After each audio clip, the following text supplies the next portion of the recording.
महाराष्ट्र चुनाव में बीजेपी के सामने 5 बड़े चैलेंजेस क्या क्या हैं? क्या एक बार फिर से बीजेपी महाराष्ट्र में सरकार बना पाएगी? बीजेपी और शिवसेना के लिए कितना इंपॉर्टेंट होने वाला है ये चुनाव? इन सब पर बात करेंगे इस वीडियो में। हेलो, मैं हूं स्वर्ण और आप देख रहे हैं स्विच। पिछले 5 सालों में अगर किसी स्टेट में पॉलिटिकल तूफान आया है तो उसमें महाराष्ट्र का नाम लेना बिल्कुल भी गलत नहीं होगा। महाराष्ट्र ने पिछले 5 सालों में बहुत कुछ देखा है, फिर चाहे वो सालों पुरानी पार्टी शिवसेना का टूटना हो या फिर शरद पवार जैसे बड़े और धुरंधर नेता की पार्टी का 2 हिस्सों में बंट जाना। महाराष्ट्र की राजनीति में 5 सालों तक हलचल मचती रही है। अब 20 नवंबर को महाराष्ट्र में विधानसभा के चुनाव होने वाले हैं।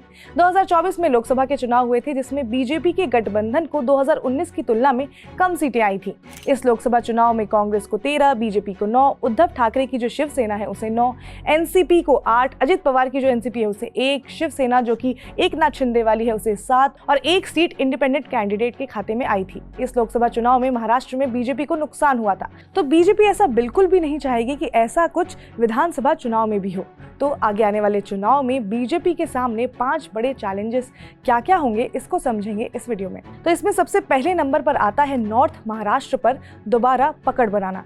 इस टाइम बीजेपी महाराष्ट्र की सबसे बड़ी पार्टी में से एक है, जिसमें उत्तर महाराष्ट्र का योगदान जो है वो काफ़ी ज़्यादा अहम है। उत्तर महाराष्ट्र बीजेपी के लिए काफ़ी इंपॉर्टेंट है, लेकिन पिछले कुछ सालों में बीजेपी को यहाँ पर सबसे ज़्यादा विरोध भी देखने को मिला है। यहाँ विधानसभा की 35 सीटें हैं। लोकसभा चुनाव में बीजेपी इस एरिया में पहले जितना अच्छा प्रदर्शन नहीं कर पाई। महाराष्ट्र में प्याज के दाम को लेकर किसान काफ़ी ज़्यादा नाराज रहे हैं और इसी इलाके में सबसे ज़्यादा प्याज की खेती भी होती है और सबसे ज़्यादा किसान भी पाए जाते हैं जो बीजेपी से कुछ खास खुश नहीं है। तो उनको अपने पाले में लाना बीजेपी के लिए एक बड़ा चैलेंज होगा। दूसरा चैलेंज है मराठा फैक्टर।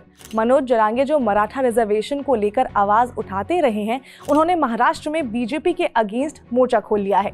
मनोज जरांगे देवेंद्र फडणवीस के लिए एक बड़ी चुनौती बन सकते हैं। इनका इन्फ्लुएंस भी नॉर्थ महाराष्ट्र में ज्यादा देखने को मिलता है, तो ये भी बीजेपी के लिए एक बड़ा चैलेंज होगा। तीसरा बड़ा चैलेंज बीजेपी के लिए अपने अलायंस को एक साथ रखना होगा। अगर बीजेपी को मुख्यमंत्री की कुर्सी चाहिए तो उन्हें सबसे ज्यादा नंबर्स की भी जरूरत होगी, लेकिन ये बात भी किसी से नहीं छुपी हुई है कि अजित पवार और एकनाथ शिंदे, इन दोनों की नजर जो है वो भी मुख्यमंत्री कुर्सी पर होगी। और अगर बीजेपी गठबंधन को जीत मिलती है तो बीजेपी के लिए सबको साथ में लेकर चलना काफी ज्यादा मुश्किल हो सकता है। चौथा चैलेंज बीजेपी के लिए महायुति को एक साथ आगे लेकर चलना है, जो फिलहाल काफी डिफिकल्ट दिख रहा है। हमने बीच बीच में देखा है कि कैसे एकनाथ शिंदे की शिवसेना जो है वो अजित पवार के महायुति में आने से कुछ खास खुश नहीं थी। दोनों बड़े नेताओं का साथ में इतिहास भी कुछ खास नहीं रहा है। ऐसे में चुनाव में और चुनाव के नतीजे आने के बाद बीजेपी के लिए इन दोनों पार्टी को एक साथ में रखना आगे चलकर मुश्किल हो सकता है। पांचवा बड़ा चैलेंज बीजेपी के लिए किसान डेवलपमेंट और हेट क्राइम हो सकता है। प्याज के एक्सपोर्ट पर जो रिस्ट्रिक्शंस लगे हैं उससे महाराष्ट्र के किसान कुछ खास खुश नहीं है, जिसका नतीजा लोकसभा चुनाव में भी हमने देखा।